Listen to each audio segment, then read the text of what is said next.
Saudara yang terkasih, selamat hari Minggu dan salam sehat. Puji Tuhan, kita bisa ketemu kembali pada saat ini dan kita mau mendengarkan firman Tuhan yang diperuntukkan untuk kita pada minggu ini. Baiklah, saya bacakan firman yang ditentukan menjadi khotbah untuk kita pada hari ini, Minggu tanggal 27 Maret 2022, tertulis dalam kitab Mazmur pasal 32, dimulai dari ayat yang ke-8 hingga yang ke-11. Saya bacakan untuk kita semua. Aku hendak mengajar dan menunjukkan kepadamu jalan yang harus kau tempuh. Aku hendak memberi nasihat, mataku tertuju kepadamu. Janganlah seperti kuda atau bagal yang tidak berakal, yang kegarangannya harus dikendalikan dengan tali les dan kekang.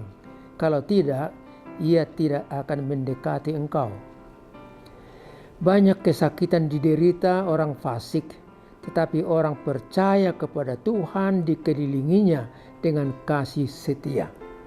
Bersukacitalah dalam Tuhan dan bersorak-soraklah, hai orang-orang benar, bersorak-sorailah, hai orang-orang jujur. Sampai di situ firman Tuhan untuk kita pada kesempatan ini. Saudara yang terkasih, minggu hari ini disebut letare, minggu letare. Letare artinya bersukacita dalam Tuhan. Letare bersukacita karena Tuhan menolong kita.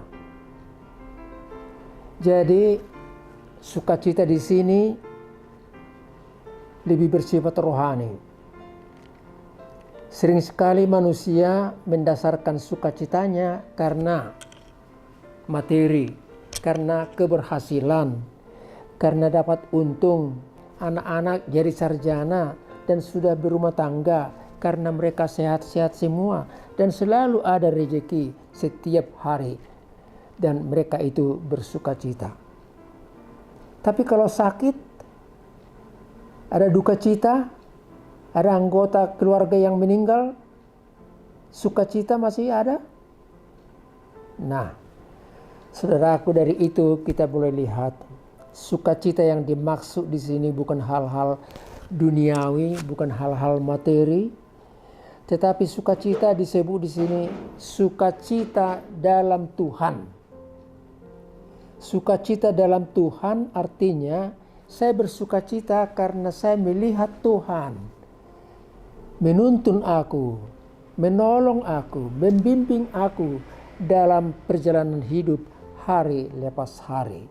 Disitulah makna rohani daripada sukacita itu. Saudara yang kekasih, kalau kita lihat nas yang mendasari sukacita itu dari kitab Yesaya pasal 66 ayat yang ke-10, kita boleh lihat sukacita itu ialah karena Tuhan bekerja, karena Tuhan menuntun mereka, membimbing mereka keluar dari Babel, dari perhambaan, dari perbudakan menuju tanah Kanaan, Yuda, Yerusalem. Dan dalam pembangunan di kota Yerusalem, bait Allah yang sudah rusak maupun ladang dan kebun anggur mereka, Tuhan selalu memberikan bimbingan dan ketabahan. Dan oleh karena itu, bangsa yang terbuang tadi, yang bekerja keras itu, mereka boleh bersukacita dalam Tuhan. Itu masukan yang berharga bagi kita.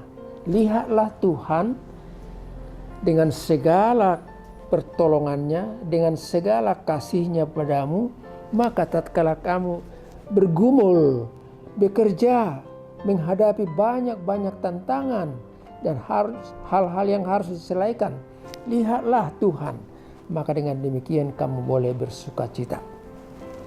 Sedikit lagi saya tambahkan, saudaraku, minggu hari ini yang disebut letare adalah bagian dari perjalanan, pelayanan, kehidupan Tuhan Yesus.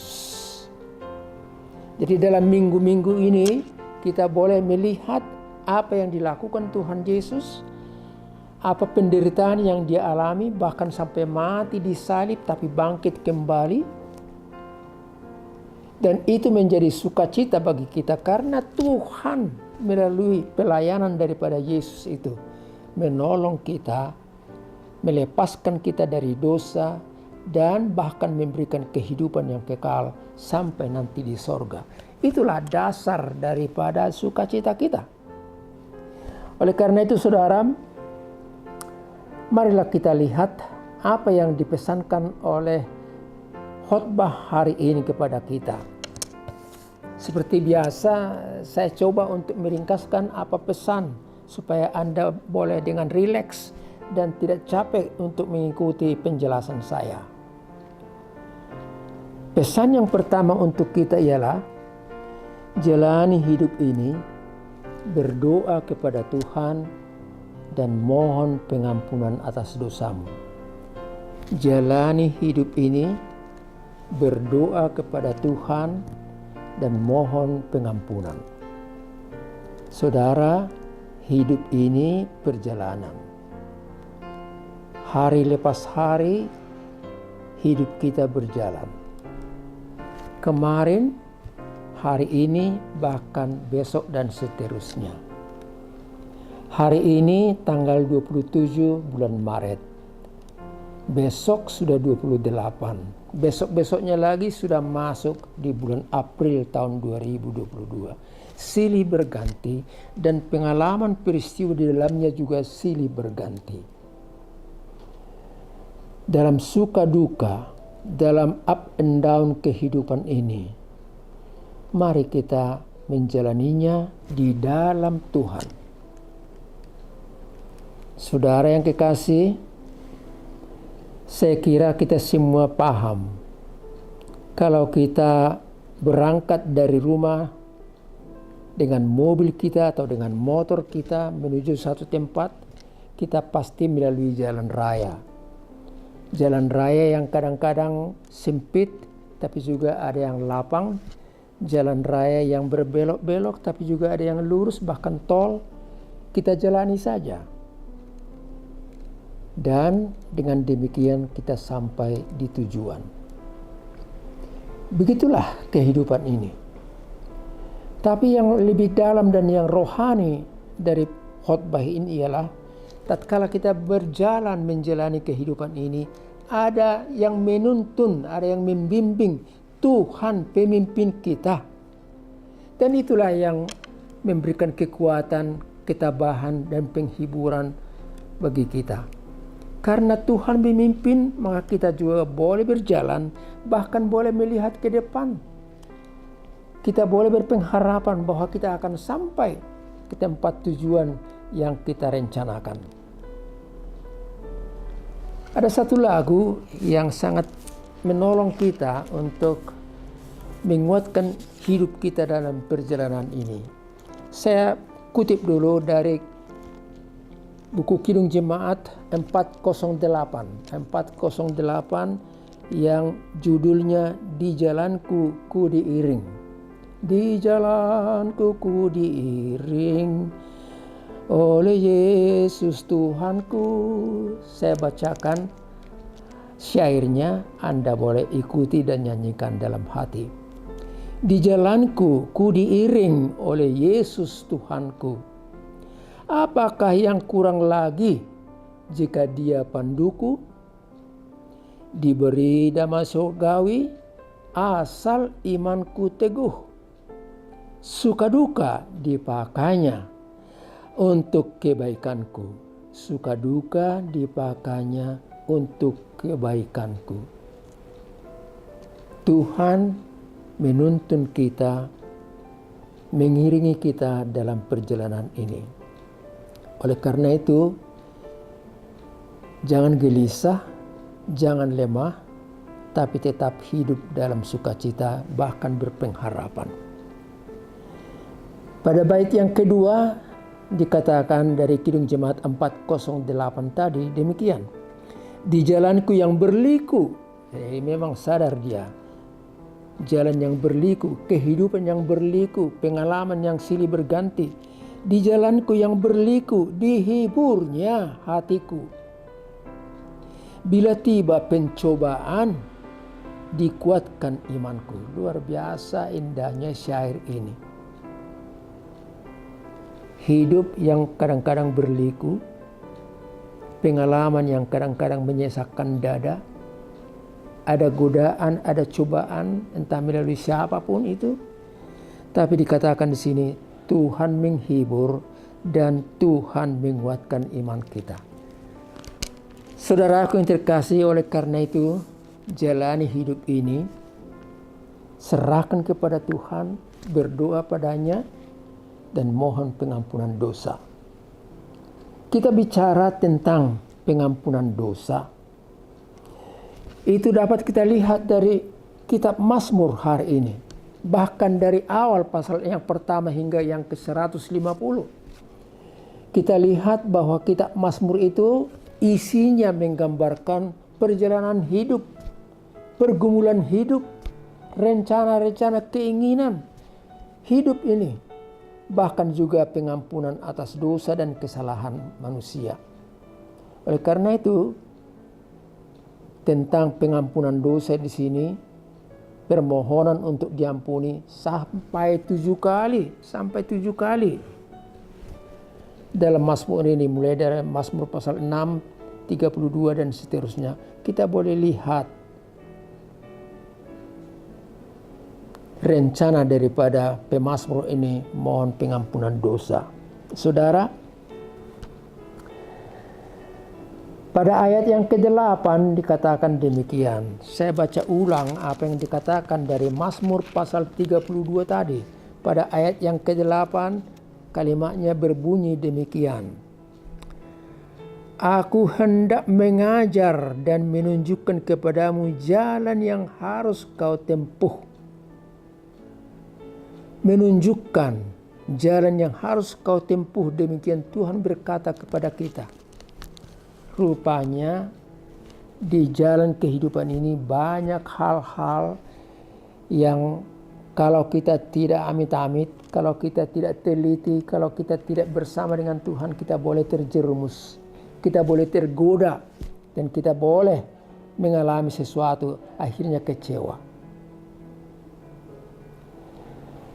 Di zaman era milenial ini dan era komunikasi elektronik ini, lihatlah di televisi atau dimanapun melalui handphone sekalipun, banyak tawaran-tawaran, banyak juga ajakan-ajakan atau himbauan. Anda mau sehat, mau kuat, ini obatnya, pakailah. Anda mau segar, kulitmu mau putih merona, pakailah ini. Dalam 7 hari kulitmu akan putih dan bercahaya. Godaan-godaan.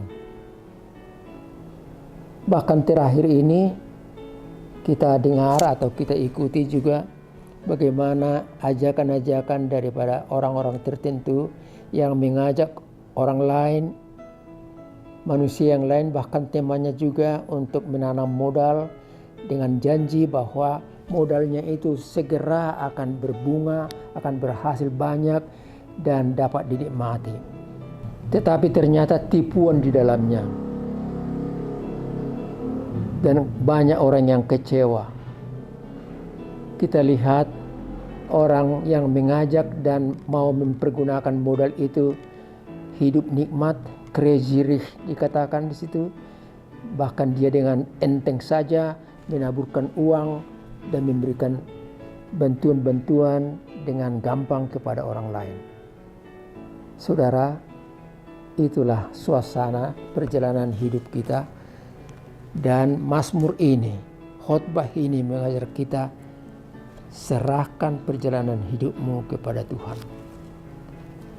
Pasti kita membuat pelanggaran-pelanggaran dalam hidup ini. Jatuh bangun dalam hidup ini.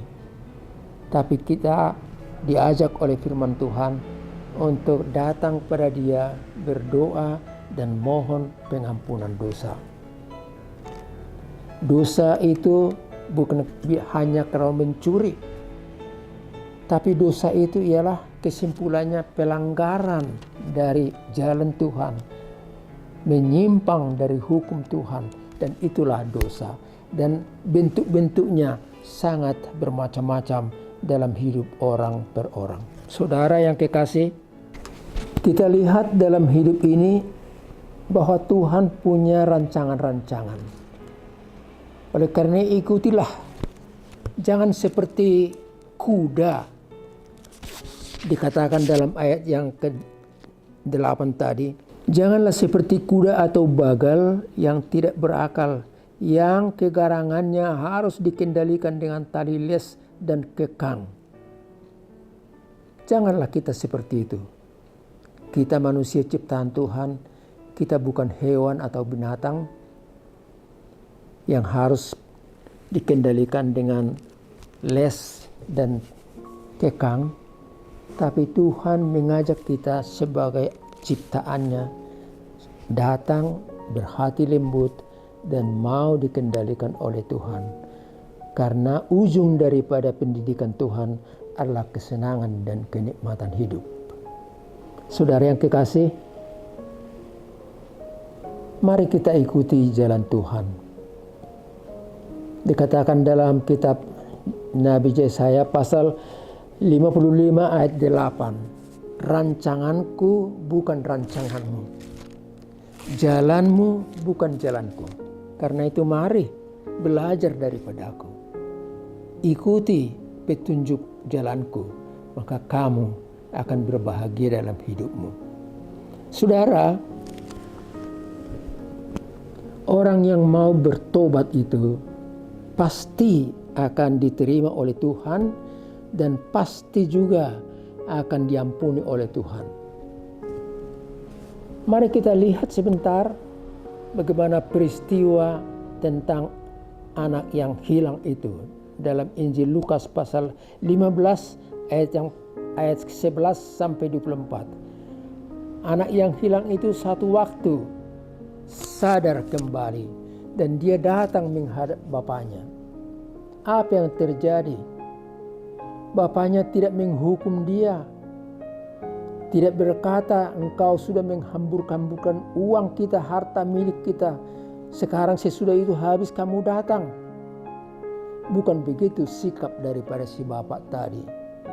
Tapi si bapak itu sebenarnya setiap hari melihat ke jauh ke depan, apakah anaknya ada di jalan dan kembali kepada dia.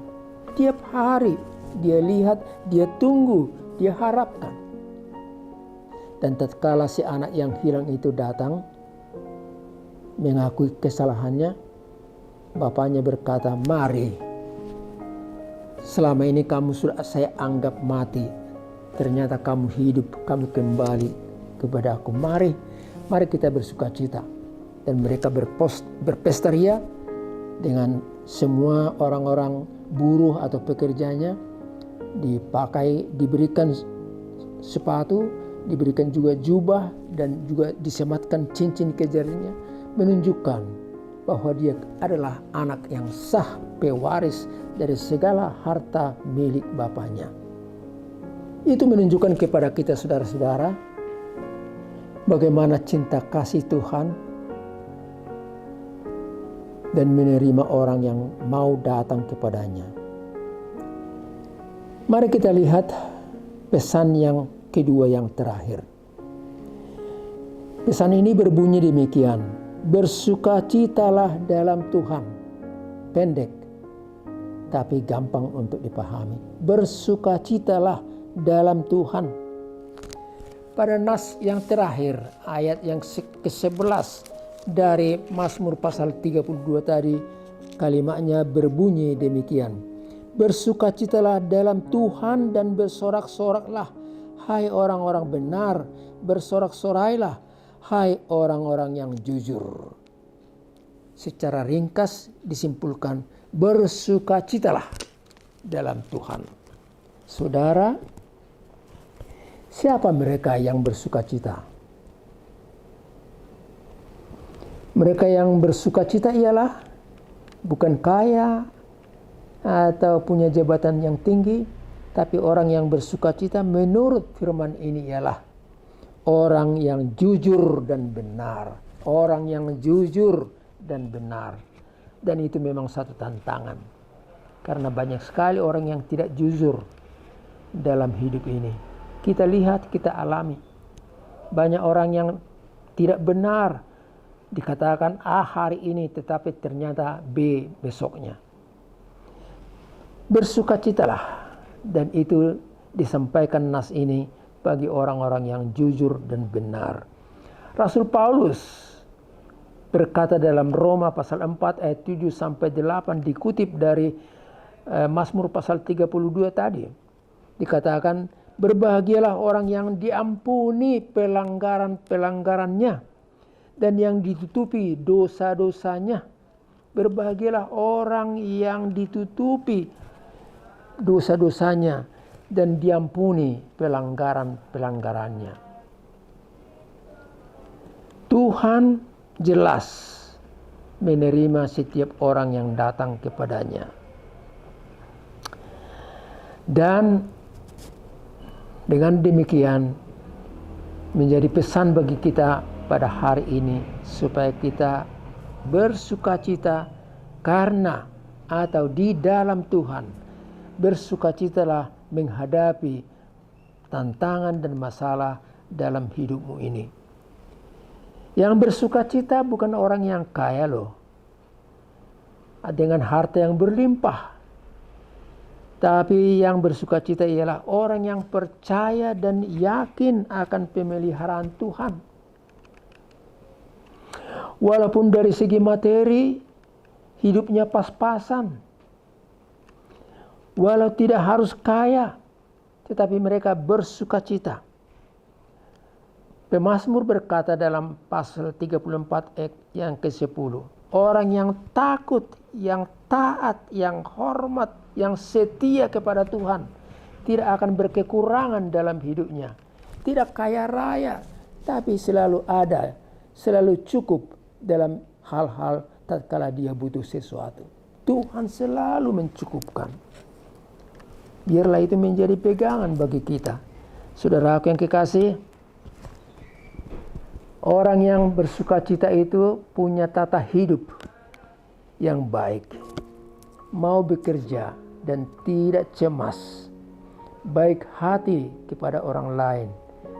Tekun berdoa dan selalu mengucap syukur. Itu disimpulkan oleh Rasul Paulus dalam kitab Filipi pasal 4 ayat yang keempat. Saya bacakan kalimatnya demikian. Bersukacitalah senantiasa dalam Tuhan. Sekali lagi saya katakan, bersukacitalah. Hendaklah kebaikan hatimu diketahui oleh semua orang. Jangan khawatir tentang apapun juga dalam hidup ini. Jangan khawatir. Tapi lakukan sesuatu. Kebaikan-kebaikan untuk orang lain membuat mereka juga boleh senang dan bersukacita. Nyatakanlah segala hal keinginanmu dan ucaplah syukur. Jangan bersungut-sungut, saudaraku yang kekasih. Rajinlah dan tekunlah berdoa kepada Tuhan. Dan dalam Tuhan, Anda, aku, kita semua boleh bersukacita. Sampai di sini pertemuan kita pada kesempatan ini. Kita ketemu lagi minggu depan. Kita harapkan kita semua sehat, dilindungi Tuhan, jauh dari ancaman penyakit yang membuat kita khawatir, bahkan banyak yang sudah meninggal oleh karena COVID-19 ini maupun variannya yang baru itu. Dan kita harapkan juga bahwa pandemi ini yang melanda dunia ini nanti menjadi sifatnya lokal, menjadi endemi dan tidak mematikan lagi, walaupun kita harus tetap menjaga protokol kesehatan kita. Cuci tangan yang bersih, pakai masker, jauhi keramaian dan jaga jarak terhadap orang lain. Amin. Mari kita berdoa. Allah Bapa di surga, terima kasih atas firman yang barusan kami dengar. Tolong Tuhan oleh Roh Kudus-Mu kami dimampukan untuk mendengar, menerima, mengamini dengan baik.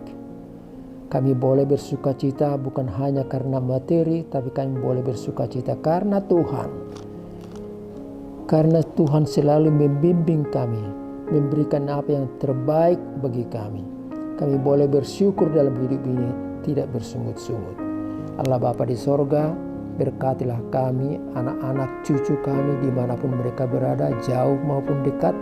Berkatilah mereka semua. Berkati juga gerejamu dalam pelayanannya, dan semoga semakin banyak orang yang datang beribadah dan menerima firman kehidupan itu dan mereka percaya. Terima kasih Allah Bapa di sorga. Itulah doa kami dan mohon kami diampuni atas segala dosa dan kekurangan kami. Anugerah dari Tuhan kita Yesus Kristus, kasih setia Allah Bapa, serta persekutuan dari Roh Kudus bersama dengan saudara-saudara sekalian. Amin.